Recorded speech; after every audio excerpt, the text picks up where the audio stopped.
things just keep getting crazier in this all of a sudden beef between Tyler Herro and Darius Garland, as Darius Garland decided to name drop Tyler Herro after the Game 2 win, and Tyler Herro just today decided to clash back at Darius Garland and stirring the pot even more in this out-of-nowhere beef between the two. I'm Matt Palange here at Cavs Digest. Thank you guys for joining me. And before we get started talking about this crazy beef that is happening, go hit that subscribe button to get those reliable and entertaining updates here at Cavs Digest. Since the playoffs are starting, I know you guys want those updates, so please come and join the community that we have here at Cavs Digest. But we have to talk about this out-of-nowhere beef between these two players. I mean, this has came just after Game 2 when Darius Garland decided to directly name drop Tyler Herro, saying that is their strategy behind their scoring. They're attacking the weak defenders, and he specifically said Tyler Herro's name. Go check out Billy's video a couple days ago about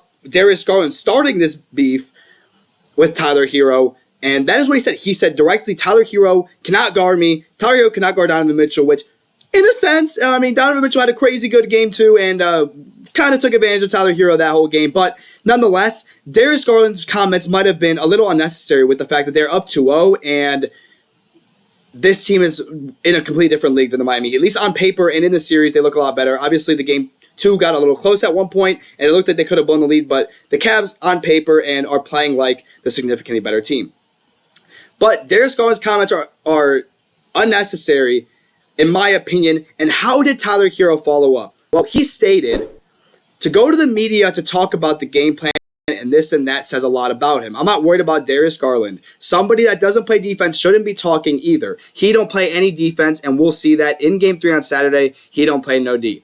So, in a world, he is correct. Darius Garland is not rated as a good defender, and he is correct what he's saying. But is this going to cause the Heat to be rowdied up at all? Is this going to give them unneeded energy? Is Darius Garland's comments going to fire up the Miami Heat and allow them to take a Game 3 victory that could close the series? I mean, a 2-1 lead, you should not be that confident with that. Obviously, you should be confident that the Cavs can win the series, but in that Game 3 scenario, I mean, if they take it and this energy and this Miami Heat team looks full of energy right now, that comment could bite Darius Garland and could show that some comments just need to be left alone.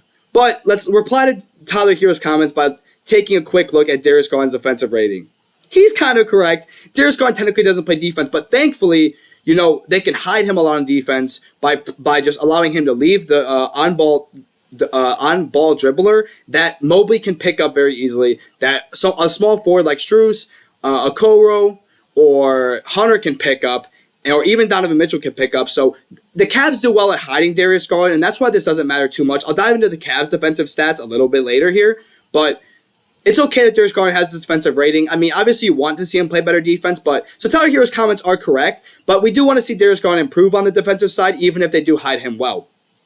But Tyler Herro doesn't have much room to speak because he doesn't play defense. He actually plays defense at a worse rating than Darius Garland. For those who do not know, the lower your defensive rating, the better. Alex Caruso is the best in the league. I believe he has a defensive rating at 87. If you're below 100, you're considered a good defender. If you're above 110, you're a pretty poor defender. So Darius Garland and Tyler Herro are both poor defenders, but they're two great scorers on two teams with a lot of potential. Obviously, the Cavs have had a lot more success this season than the Miami Heat, but the Miami Heat are still competing for a playoff win here. Now, the team defense speaks a lot because the Cavs have the 8th best defensive efficiency in the whole entire NBA. You look at their stats here, the Thunder obviously first, and the Cavs competing at that high of a level with defensive efficiency, even with their starting point guard being a very poor defender, means that these Tyler Herro comments are practically useless. I mean, the Cavs play phenomenal defense. They have the Defensive Player of the Year winner. Billy just made a video on that. Go check it out.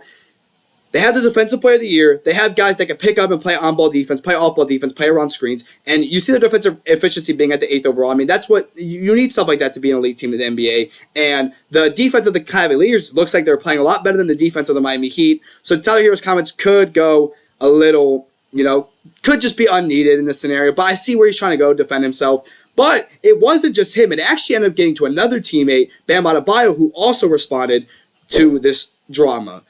Bam Adebayo said, obviously, he said what he said. We all take that personally. Not only just Tyler, we all take that personally. He also went on to say that like it got to the locker room and the locker room kind of like went about it and they approached it in some sort of way.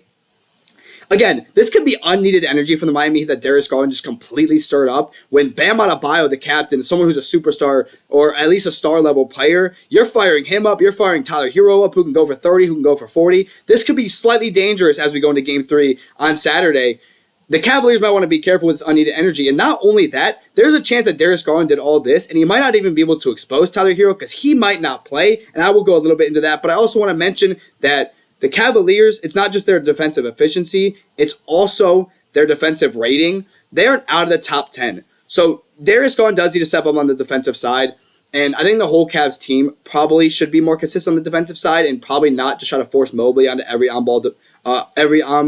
ball handler, every person that goes and helps them around the screen. That's what Mobley has to do. He has to guard everybody a lot of times. And I feel like they should probably improve on that a little bit. But again, now let's talk about Darius Garland's injury, as I just mentioned. Garland may be out of Game 3, and this came at a really ironic time as all this beef is happening.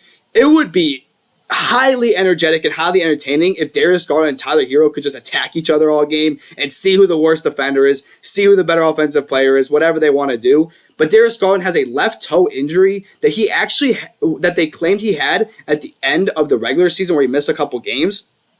He's currently listed as questionable for Game 3, and there is a chance he doesn't play. I believe it's going to be a game-time decision for Darius Garland, but nonetheless, we never want to see injuries. We do hope that Darius Garland plays. Thankfully, though, what we have seen from the Cavs is guys like Ty Jerome and Sam Morril, players who are able to take on more minutes, especially Ty Jerome, who had a lethal Game 1 performance against the Heat.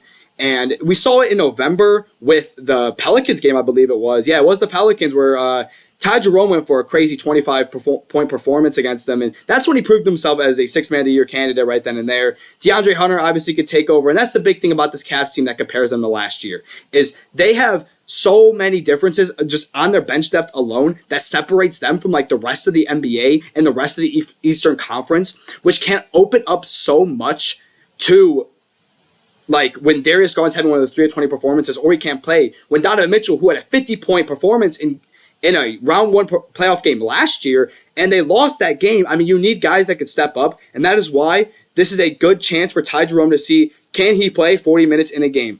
Can guys like Max Strus, can guys like Isaac Okoro, can guys like Sam Morril get that big playing time and lead the Cavs to something special?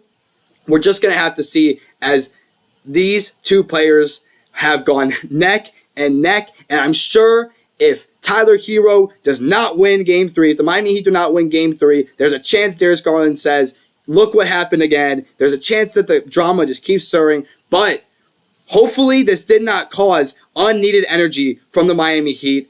Nonetheless, that is me, Matt Palange, here on Cavs Digest. Go hit the subscribe button. Let me know what you guys think about Darius Garland's comments, Tyler Herro's comments, and Bam Adebayo's comments. Is this a little scary for the Cavs? Is this going to cause unneeded drama? Or should the Cavs feel okay? Is this just all friendly banter between the two? Let me know in the comments section. And nonetheless, thank you guys for joining me here on Cavs Digest.